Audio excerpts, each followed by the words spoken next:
trying to turn things around.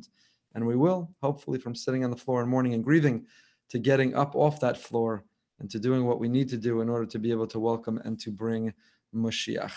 I want to thank our sponsors for this morning. First of all, the series sponsor for this year, Living with Emunah, Drs. Avi and Bella Morgan. Thank you so much for your generous sponsorship. Le'ilu Nishmas, in memory of our dear friend whose first yahrzeit is rapidly approaching, Rabbi Dr. Brian Galbert, who was a role model to so many of us of living with Emunah, everything that we talk about in this class. Also, this particular class is sponsored generously by Leo and Lucy D. of Efrat, in memory of Leo's great-grandfather, Rav Yehuda Halevi, and by Bela Smith in honor of Aryeh Leib ben Bela Rachel, a continued refuah shlema, and a recitation of Tehillim for a good outcome for his forthcoming tests.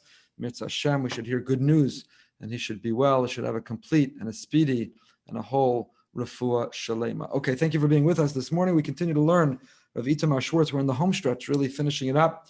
His beautiful essay of Da is bitchonecha, know your bitahon. And we've been defining, and I want to belabor the point and review all together.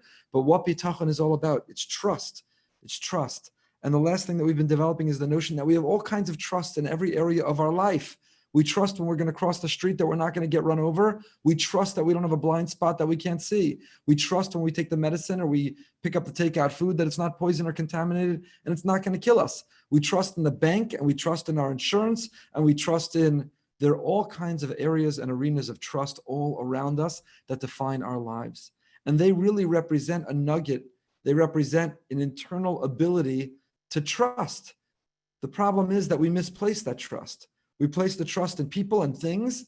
We put the trust in ourselves instead of realizing that that engagement, that encounter, that experience with trust is really there in order to understand that we can trust in Hashem, that He is the source of all, that Ein od milvado, there is nothing and there is no one but Him, that everything that happens to us, it's not random and it's not chance and it's not happenstance, it's not accidental, but it is by design and it does come from Him. So we've been developing the notion that the one who lives with bitachon is not a decision for the moment. Bitachon is not a muscle that we work out. Bitachon is a lens through which we engage and encounter the world. It's a LASIK corrective surgery. And so we don't see a world filled with opposition, conflict, battling. We don't see a world that's filled with struggle. We see a world that's operating in harmony and unity and peace. We see a world that is the will of Hashem. We understand and we accept that all that happens is from above. It's not easy. It's not easy to live this level, but yet this is our ambition. This is our aspiration, that the one who can over and over again be engaged in this conversation, in this loving relationship, can nurture that relationship with Hashem by spending time, by communicating, by all the core ingredients of any healthy relationship.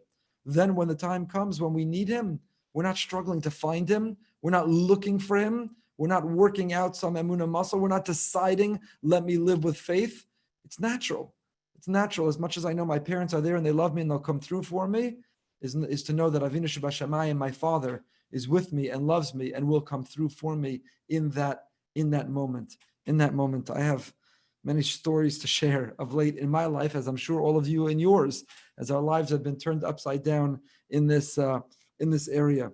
But let's keep going and we'll get the stories in. Achas me'atuyas hanefutza shekiviyachal avoda amidas habitachon inyana liknos bitachon lenefesh. That says Rav Itamar Schwartz, one of the classic mistakes that we all make is to think that we need to acquire the attribute or the character trait or the capacity to live a life of emunah and bitachon. We're trying to make a kinyan. We're trying to acquire it. And he says this is a mistake. It's not a matter of go to your next conference or convention. It's not a matter of go to the next meeting. It's not a matter of subscribe to the next newsletter. It's not a matter of you need to acquire the character trait of bitachon. Liknos bitachon lenefesh, to acquire bitachon in our soul. Why? Klomar lefi de'azu l'kayim koach bitachon ba'adam yisodo va'avodaso lirchosh lechadesh u'lahamtzi koach bitachon lenefesh. Aydei limud b'sfar ma'kedoshim va'avoda ma'asis. This mistaken notion thinks that I don't have an innate, internal, inherent sense of trust, of faith, the ability to let go and let Hashem. I need to acquire it. Really, I'm born neutral. I'm a blank slate. I'm a tabula rasa, and I need to acquire it. I have to subscribe to the WhatsApp and the newsletter and listen to the shiurim. I have to read the books and surround myself with the people. And I have to learn. I have to learn the attribute. I have to learn the character trait. I have to acquire the ability. But that's a mistake. It's a terrible mistake. Hamusag liknos bitahon hainu ta'us miyisodo. The notion that you have to acquire it it's incorrect. It's inaccurate on its head. Ki bitachon eino davar hanikne. A life of faith, a life of trust, a life of confidence and calm that Hashem is involved. He's in our lives. Yevshar liknos bitachon. You can't acquire it. You can't download it. You can't go to the store and buy it. You can't upgrade to it. There's no new version of it. Bitachon is not something that you acquire. It's something that's inside all of us. Koach habitachon hushrash benefesh ha'adam mereishis b'riaso. From the moment that we were born, just like the baby, the newborn emerges from the mother's womb and already feels an affinity, a connection, a trust, an expectation of a mother and father, reaches for them, expects to be sustained and nourished and protected by them, knows I have a mother and a father. And maybe the younger we are, the more hopeful or wishful we are, but not always true that our mother and father are as if perfect and can come through for us and can fix anything. And the older we grow, the more that we love and admire them, but we also come to realize that they too are human. But as children of Hashem, we have an innate sense when we are born. We should have the sense, I'm not from nowhere. I have a mother, I have a father. HaKadosh Baruch Hu is both at the same time. He's both at the same time. I have a parent who loves me, who nurtures me, who protects me. It's not a character trait I have to acquire. It's not a skill set I have to learn. It's not a degree I have to earn. It's something inside me. It's innate. It's part of my life. Now, on this line here in Rav Schwartz, I want to say two things. Number one, I saw a beautiful insight, and I don't remember in whose name. The pasuk says, "Ma'ala ha'aretz kinyanecha." The world is filled. Kinyanecha normally is translated to mean the world is filled with that which you own, Hashem. It's your world. You own everything in it. You own everything in it. Ma'ala ha'aretz. The world is kinyanecha. It's yours. However, I saw a beautiful alternative understanding. Ma'ala ha'aretz kinyanecha. The world is filled kinyanecha with our ability to acquire you. A sunset, a stream, a beautiful day, a conversation, a hot cup of coffee, a wonderful experience. The world is filled with invitations and opportunities to see and to feel and to acquire a relationship with you. Are our eyes open? Is our antenna extended? Do we see him all around? Do we have a Hashkacha Pratis WhatsApp group? And have we been leaving messages and recordings about all the times that we see him, from the major times he's come through in monumental ways to the seemingly small, insignificant, seemingly unimportant ways that too we attribute to him. Allah ha'aretz kinyanecha.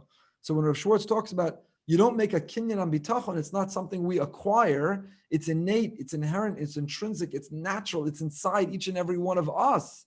But HaKadosh Baruch Hu, you can make a kinyan. Ma'ala ha'aretz kinyanecha, the world is filled with opportunities. It's filled with opportunities to see and to feel and to know him. That's number one.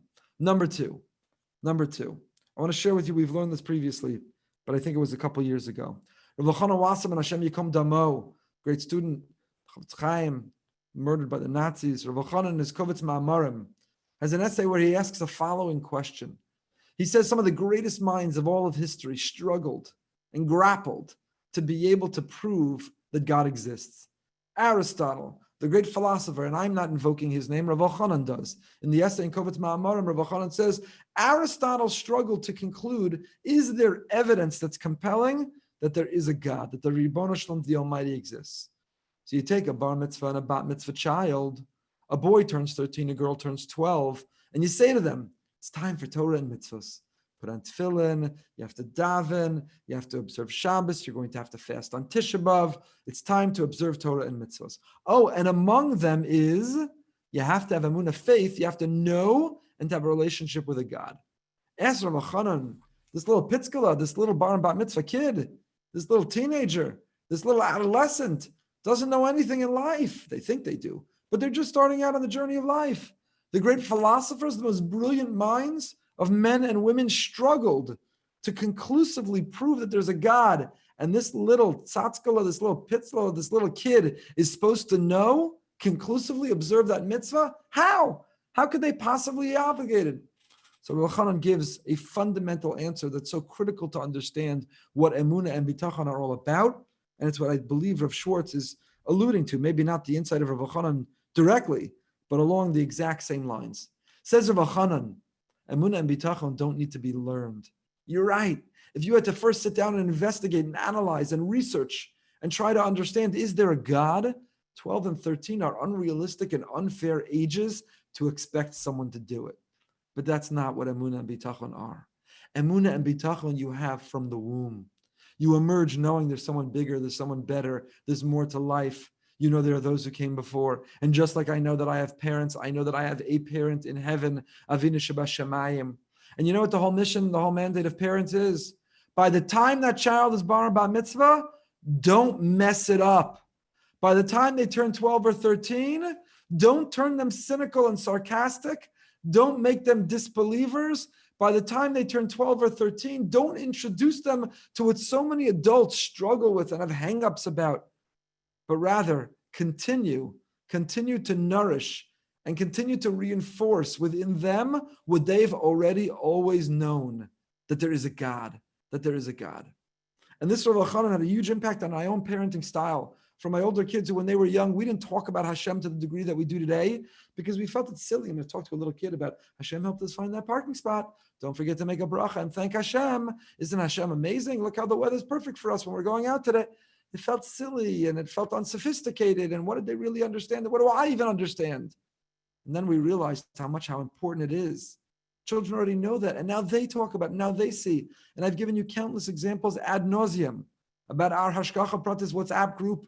And the children as young as my 7-year-old recording voice notes in it. Oh, Hashem, I saw him in this way. I saw him in that way.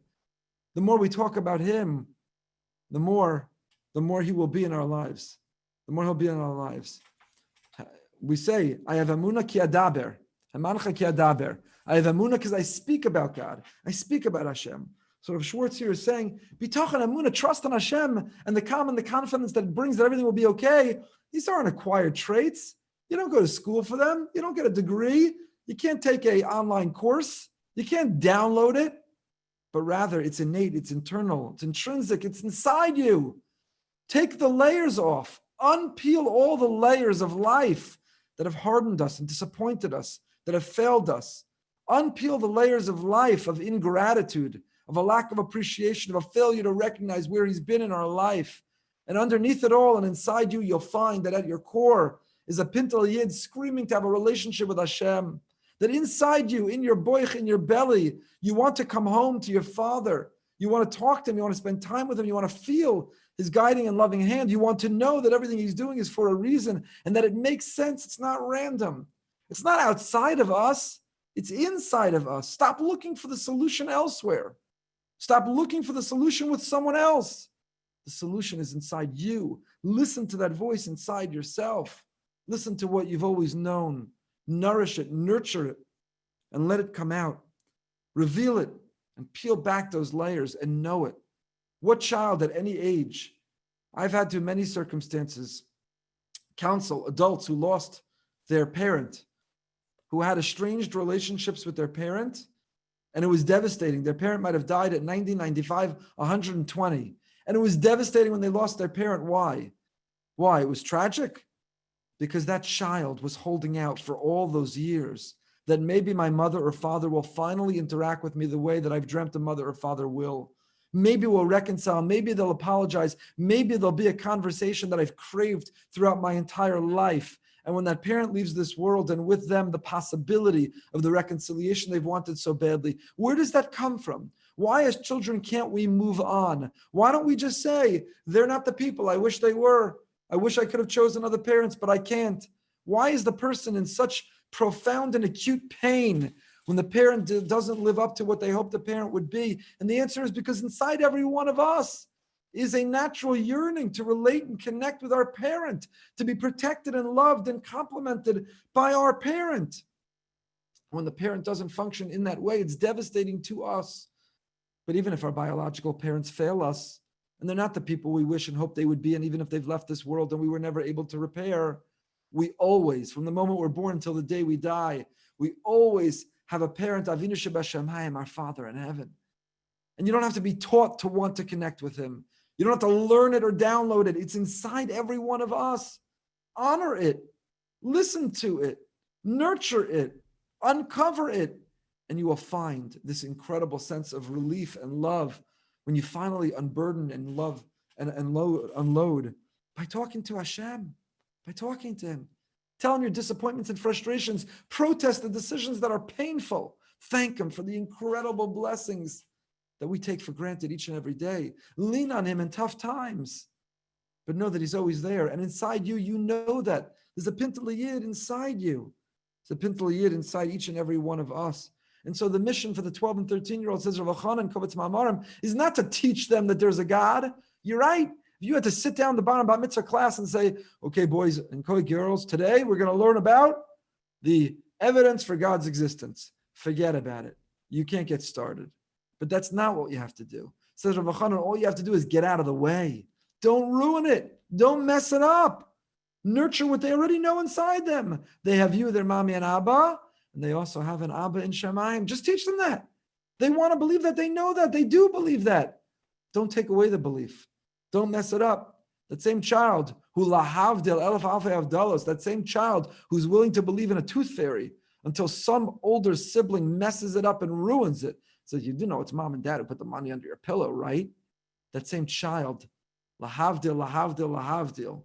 That same child knows that there's a Hashem. Even if he's invisible, they can't talk to him or hear him. Don't mess it up. Don't ruin it. Don't ruin it to the child that's still inside each and every one of us. Man made a sin. Remember, we spent a lot of time talking about it's only once we make a mistake that now we believe we're in a world of battle. When I'm in the good eating zone, when I would never touch the food that's bad for me, there's nothing that's opposing me. There's no force that I have to overcome because I would never touch that poison. But the minute I put a few of those corn chips, those potato chips in my mouth, and I didn't blow up like the girl in Charlie in the Chocolate Factory, I didn't drop dead at that moment. I've introduced chait, I've introduced the ability to make a mistake in my life, and it didn't have lethal consequences. So now, next time I see those corn chips, those potato chips, now I've got to struggle, now I've got to battle. It is the introduction of chait. It is the introduction of making mistakes, of deficiencies and shortcomings that creates a sense of needing to battle and fight through. Really,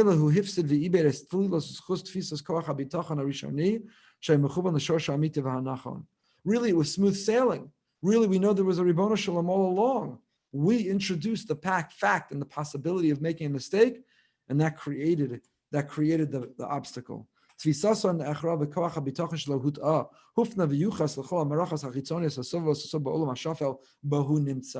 now what do I have to trust? Weight Watchers. What do I have to trust? Atkins. What do I have to trust? Every diet app. Once I made a mistake, now I misplace my trust in things outside myself, thinking that the solution and the answer is there. I trust in the bank, I trust in insurance, I trust in my lawyer, I trust in my doctor. And worst of all, I have an inflated sense of trust in myself. I think that I've got it covered, I can micromanage it, I can do anything and everything that I want. I can solve any situation. And says Rav Schwartz, all of these encounters with a sense of trust, they're good. They're good. If you didn't trust your bank, there'd be no credit, there'd be no economy.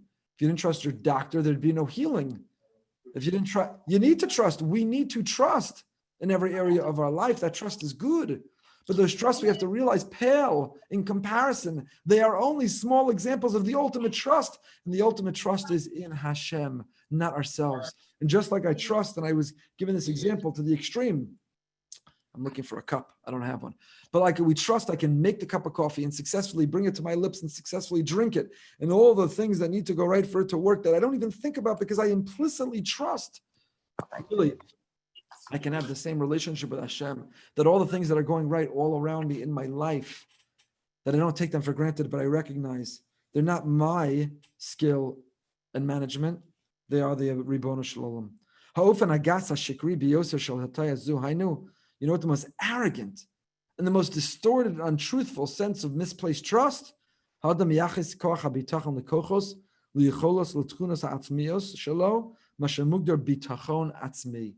got it. I can control it. I can take care of it. Zoe hageneva hagemura. You know what this is? It's intellectual Stealing intellectual property, you're a thief, you're stealing. You're giving the credit in the wrong place. You're putting the trust in yourself. So what he's saying is the following. You'll say, I need to learn trust. Someone teach me to trust. Where's the seminar on trust? The answer is you have trust inside you. You trust the pharmacy, you trust the doctor.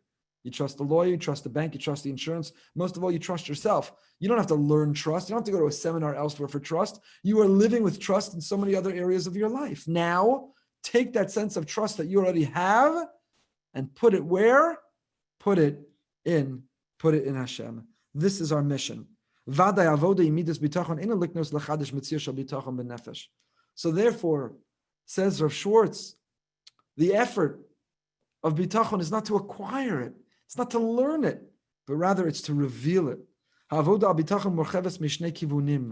מצד אחד לשלול את תפיסה האמותית כי ביטחון בהצלחה פעולותיו שהיה ומיוחס לאדם עצמו ולגורמים החיצוניים אתם הוא מתעסק, ומצד שני לייחס את כוח הביטחון לשורש ומקור האמיתי לקדוש ברוך הוא, שהוא המציאות היחידה שאין לו הסנגדות.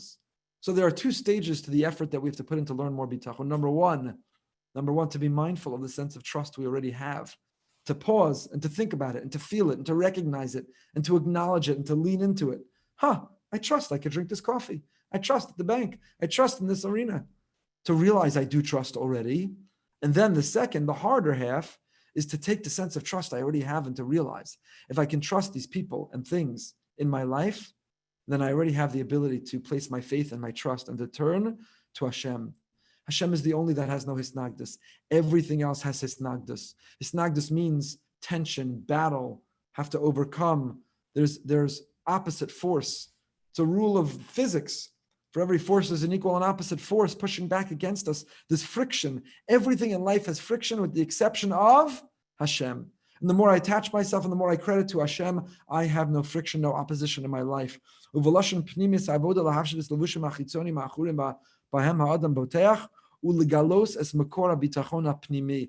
away the layers of soiled garments, the garments that cover what is the pure internal sense of self, that have been contaminated and blemished by their encounter and engagement with the worst forces in this world, with the negative energies of this world. Remove those contaminated, blemished, soiled garments and reveal a soul that's on fire, a light that's shining bright. Reveal the Pintel Yid that just wants to go home and reunite with our Father, that it's never too late. It doesn't matter how old you are to find him. And Ne'ilah, a couple years ago, was it last year? A couple years ago? We have an older member of our shul who was adopted and decided she would put in the effort to find her biological mother. She's got to be in her 80s, this member. And lo and behold, she found that her biological mother was living in an assisted living facility. She was still alive, deep in her 90s, maybe over 100, living in an assisted living facility right near us.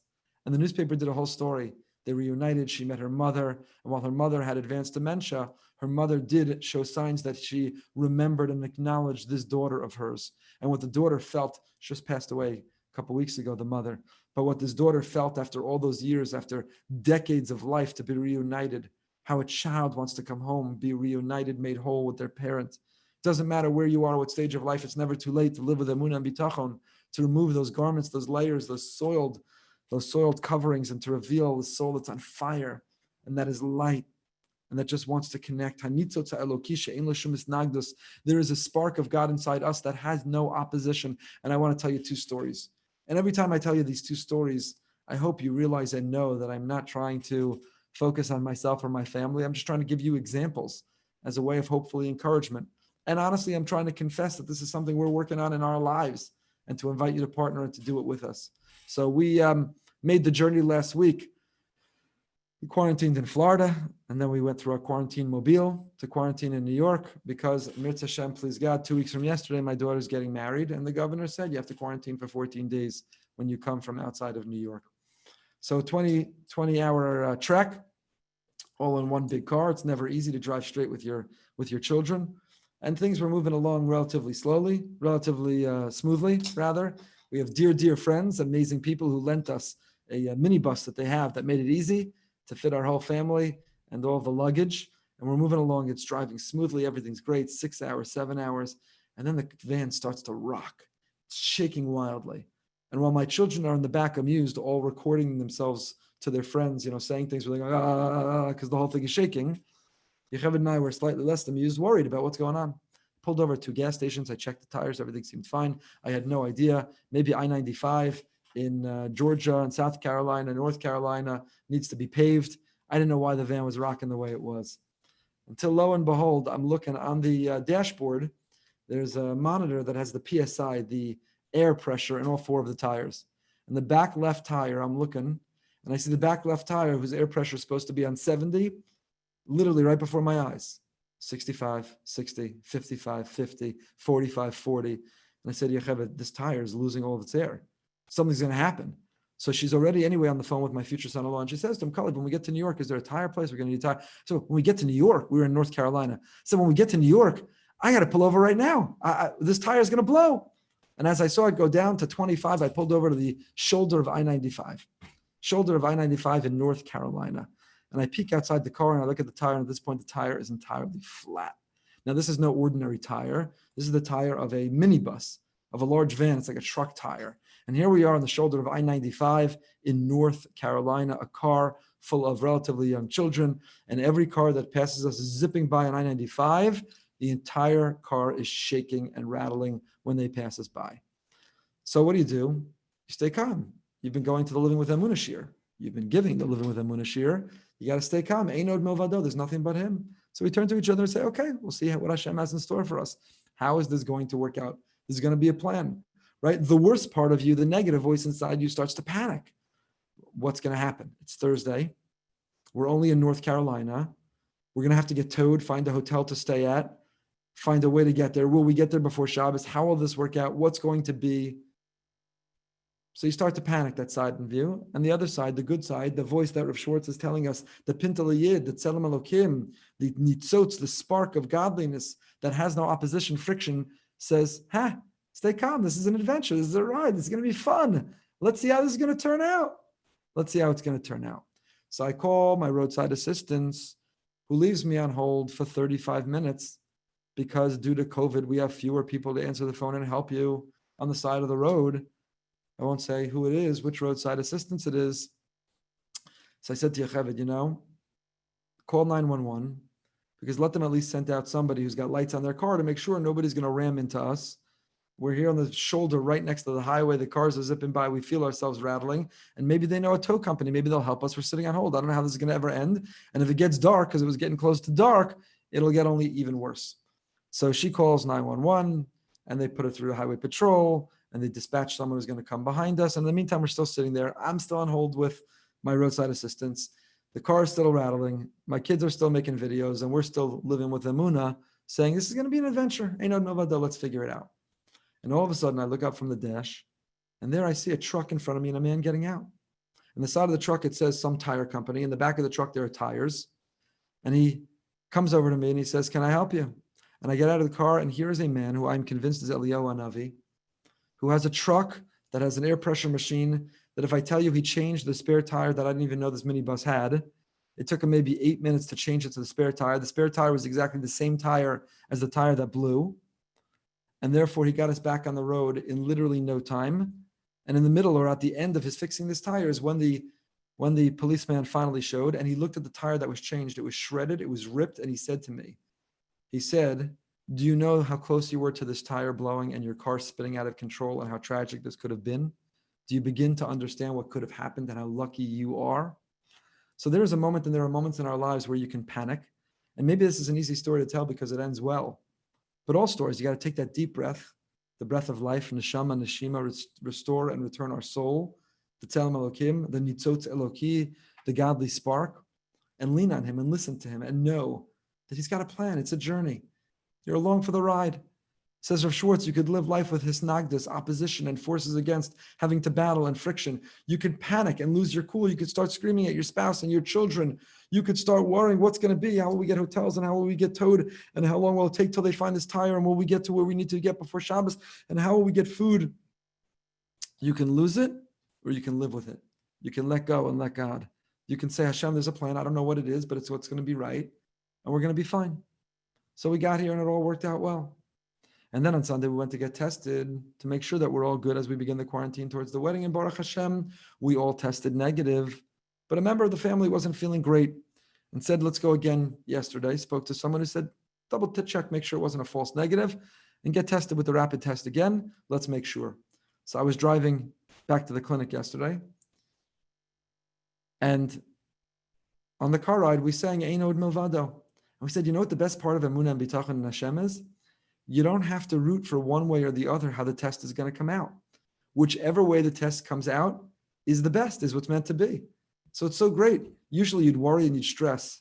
Is it going to be negative? Is it going to be positive? What is the impact of it being negative? How does it affect the timeline of what we need to do? What does it affect the rest of us? We need to quarantine. What's going to be? What's going to happen? How will it work out?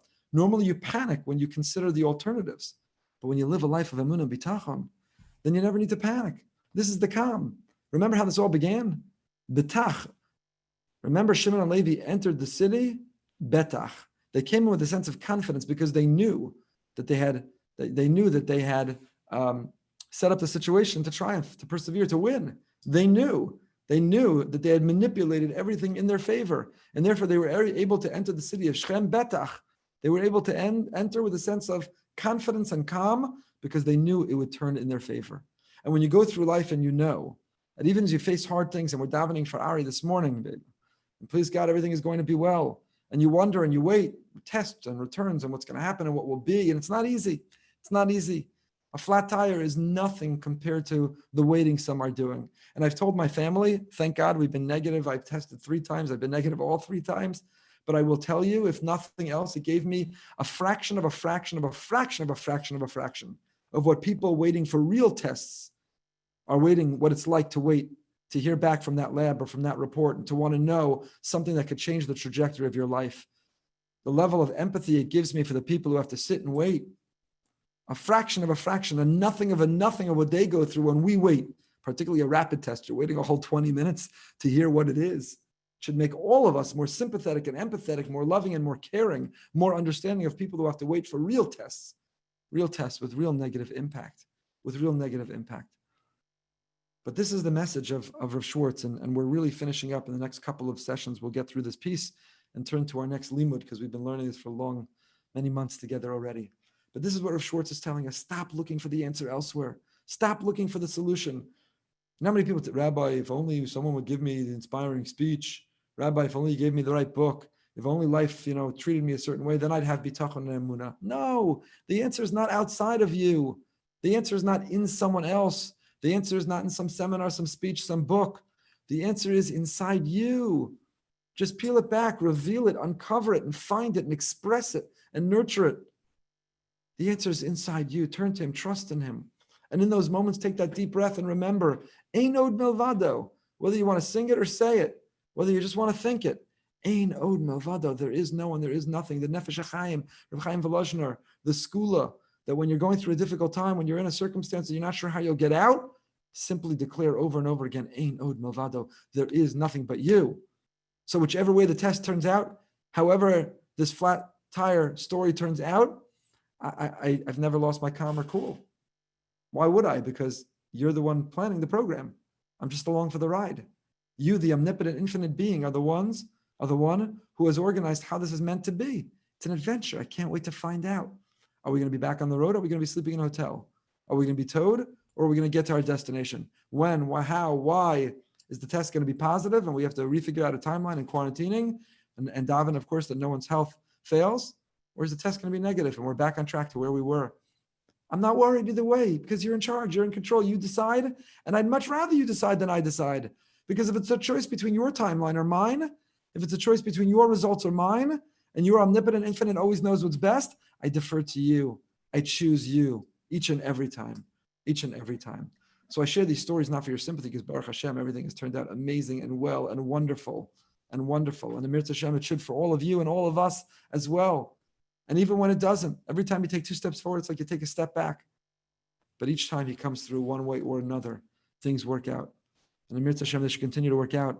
A good Chodesh should be a good month of Menachem Av. Not just of Av, but Menachem Av. I'll end with this because it really actually fits exactly into what we're saying. And thank you for bearing with me and going a little extra over this week. Why is it called Menachem Av? It's the month of Av. It's the month of Av. Why is it called Menachem Av? Menachem Av. And the answer is because this is the month that we return to our Father. Yes, our Father withdrew for a time. He says, you don't get along with the rest of my children, I don't want to spend time with you. You can't cozy up to me when you can't get along with your siblings. If you don't get along with your siblings, then you and I are not close. We're not good until you figure it out with your siblings. That's what HaKadosh Baruch Hu says. And therefore, he has to withdraw from it in a way that feels punitive, in a way that feels painful.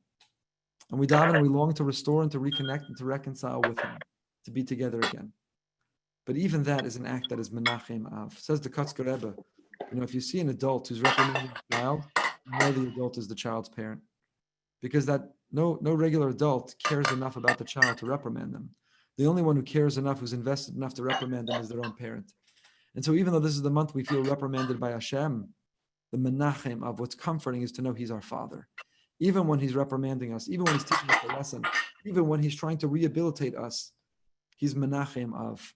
That in itself is evidence that he is our Father. That in itself should be a source of nechama. So peel back those layers and take off those soiled garments and reveal the pintaliyah, the spark of kedusha, of holiness inside us, the sense of being able to live with ein od milvado, and with it wishing everyone to stay happy, stay healthy, and stay holy. Have a wonderful day. Tonight, 9 o'clock behind the bima, with the one and only Eli Beer, the founder of United Hatzalah, who recently recovered from Corona and who was a heroic founder of an amazing movement of Hatzalah.